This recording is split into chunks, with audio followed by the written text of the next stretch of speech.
আলাইকুম। আশা করি আল্লাহর রহমতে সবাই ভালো আছেন। একজন স্টুডেন্ট প্লাস একজন সম্ভবত ছাত্রলীগের নেতা বা কর্মী হতে পারে সাইফুদ্দিন অপূর্ব, সে এমন উস্কানিমূলক বক্তব্য দিতেছে, অবাক হয়ে যায় যে বক্তব্য দেওয়ার ধরন, কথা বলার স্টাইল শুনে মনে হচ্ছে সে মূর্খ, বর্বর, অশিক্ষিত।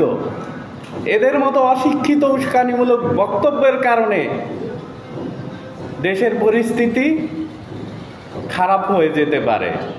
এখনই বলবো ওকে আইনের আওতায় আনা হোক, অথবা ও যে ভুল বিভ্রান্তি মানুষকে বুঝাতে যাচ্ছে।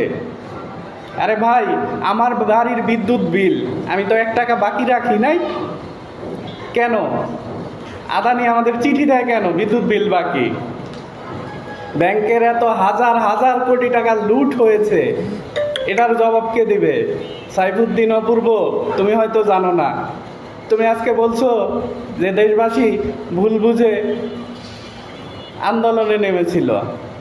আরে এই আন্দোলন তো ছিল কোঠা বিরোধী আন্দোলন, দুর্নীতি বিরোধী আন্দোলন। আমরা দেশের মানুষ ইনশাআল্লাহ শান্তিতে আছি, আল্লাহর রহমতে সবাই শান্তিতে আছে। বাংলাদেশ সেনাবাহিনী প্রশাসনিক ম্যাজিস্ট্রেটের ক্ষমতা দিয়ে নামানো হয়েছে। তুমি সঠিক তথ্য তুলে না ধরলে তোমারও বিচার করা হবে দেশের মাটিতেই। ভুলে যেও না, এটা বাংলাদেশ, স্বাধীন বাংলাদেশ। 71-এর স্বাধীন বাংলাদেশ, 24-এর স্বাধীন বাংলাদেশ। একটা জিনিস মনে রাখবা সাইফুদ্দিন অপূর্ব, এদেশে যত বেশি দিন একটা সরকার ক্ষমতায় থাকবে তত বেশি দুর্নীতি হবে, তত সমস্যায় জর্জরিত হবে। সবসময় বলতে চাই যে জবাবদিহিতার আওতায় আনতে হবে প্রত্যেকটা নাগরিককে।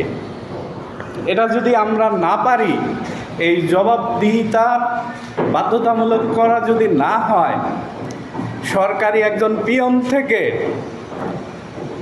উপদেষ্টা পর্যন্ত সবারই তথ্য থাকতে হবে, তার আয় ব্যয় সব কিছুর হিসাব থাকতে হবে। কিন্তু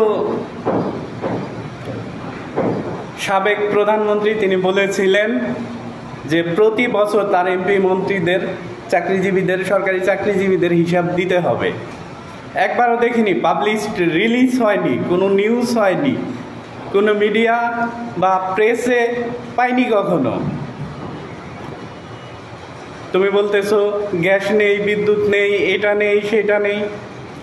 আরে বিদ্যুৎ বিল বাকি, সেটা তুমি বলো নাই। দেশে অশান্তি করতে চাও, ভালো হয়ে যাও। আমরা দেশের মানুষ সবাই মিলেমিশে শান্তিতে আছি, শান্তিতে থাকতে চাই। আওয়ামী লীগ বিএনপি বুঝি না, জামাতে ইসলাম জাতীয় পার্টি বুঝি না। দেশের মানুষ চায় শান্তি, শৃঙ্খলা। বাংলাদেশ সেনাবাহিনী আশা করি আমাদের পাশে আছেন, দেশের নাগরিকের সাথেই থাকবেন। রাষ্ট্রভৌমত্ব নিয়ে সব সময় তারা সর্বোচ্চ সম্মানের অধিকারীর সাথে একজন সুনাগরিকের নিশ্চিত মর্যাদা দেবে। আমাদের কাছে একজন গার্মেন্টস শ্রমিক, একজন রিক্সাওয়ালা, একজন হাই লেভেলের সিটিজেন, যাই বলেন, সবাই সমান।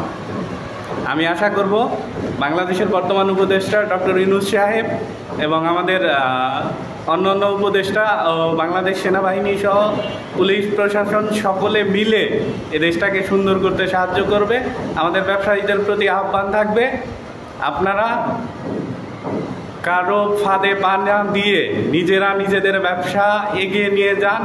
আর শ্রমিক ভাইদের বলবো, আপনারা কোনো প্রকার কারো ফাঁদে পা না দিয়ে কোনো আন্দোলনে যাবেন না।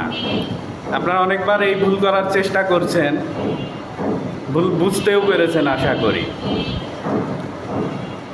একটা জিনিস চিন্তা করেন, আজকে যদি একটা গার্মেন্টস বন্ধ হয়, 10,000 শ্রমিক থাকে, গার্মেন্টস মালিকের তেমন ক্ষতি হবে না। আমরা আপনারা শ্রমিকরা কোথায় যাব? আমাদের দেশ যে অর্থনৈতিক সুবিধা থেকে বঞ্চিত হবে সেটা আপনারাও জানেন। আশা করি সবাই কথাগুলো বুঝতে পারছেন। ইনশাআল্লাহ সবাই সতর্ক থাকবেন।